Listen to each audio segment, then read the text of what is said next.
What's up, my fellow humans? Judson Company here. Gonna share a very pleasant experience we just had.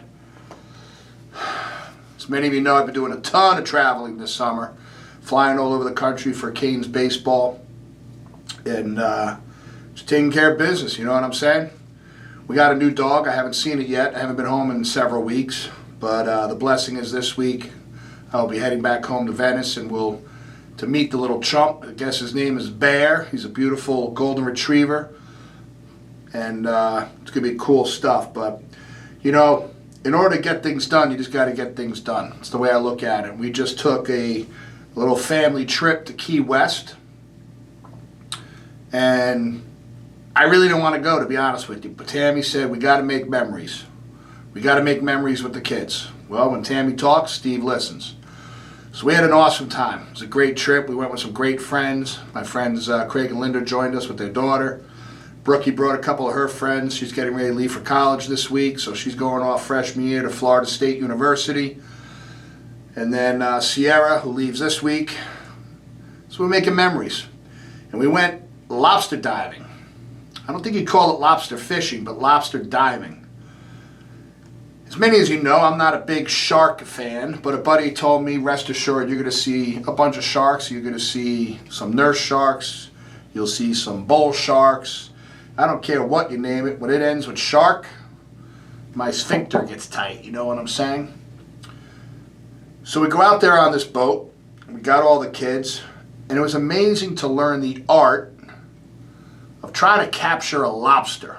Now, you're going out in the middle of nowhere, and you're relying on the knowledge of the captain, who has the knowledge and the history of doing this for 20 years and having points on his radar. Kind of made me think of chiropractic when we take x-rays and we do our scans, and now we have our point. We know our atlas listing. We know which way that baby's going. We know when you're subluxated. We know when you're not.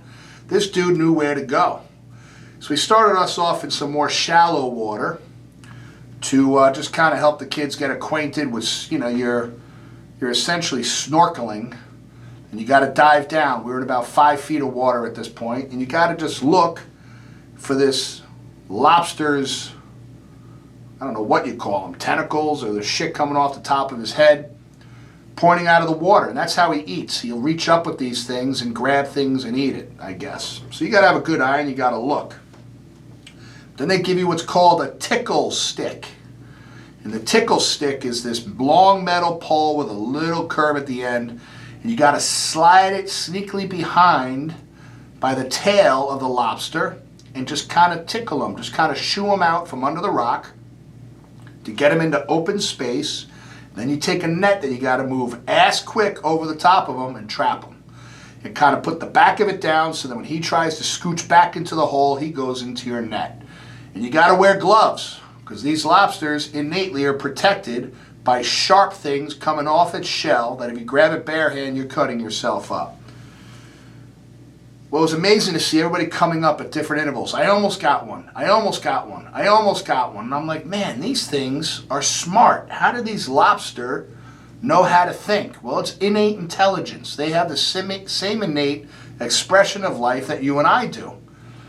And they're out there in the middle of nowhere, and here we come on these big boats, our fat asses jumping in because we want to eat them. These things are just hanging out, man, in the beautiful water, in the sun, living their life, and we're going out there because we want to have dinner. Well, such is life. Just be grateful you're not a lobster. No one is coming after you to tickle you on your ass, to throw you in a net and eat you. Not yet, anyway. But what's tickling people day in and day out is their emotions, their memories, their what-ifs, their poor me's, I should-haves, I could-haves. It's tickling you all the time between the ears, whispering in your ear, telling you you suck, you can't, you're a victim.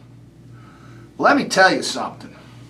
You're not a freaking lobster, and you're not going to get caught in the net of life to capture you and your emotions if you don't let it. If you decide today to wake up and be fired up for your life and control your emotions and own them and know that the old times are not going away, the things aren't leaving your brain, If you haven't read my book, The Backpack, go on Amazon today and read the book, The Backpack. I call it Serving Others. I got 5 kids to put through college. Read the damn book and give me $3, would you? But all joking aside, the tickle stick of life that's behind your ear, sneaking up when you least expect it, when you don't know it's coming, will derail you and derail your success and derail your happiness. So when those moments pop up, I tell people to capture them, write them down on paper, and now talk to it, own it. You take control of that shit, no matter how bad it is. I get it. People commit suicide over stuff. They can't handle life anymore. It's very sad. But there's been people that have been through a hell of a lot worse than any of us that thrive and grow and turn that experience into a life of passion and purpose. So you hold the tickle stick and you control your life and you tell your subconscious mind what you want it to know and be and own, and not get derailed and get caught up in the mesh and the net of your emotions that stop your success.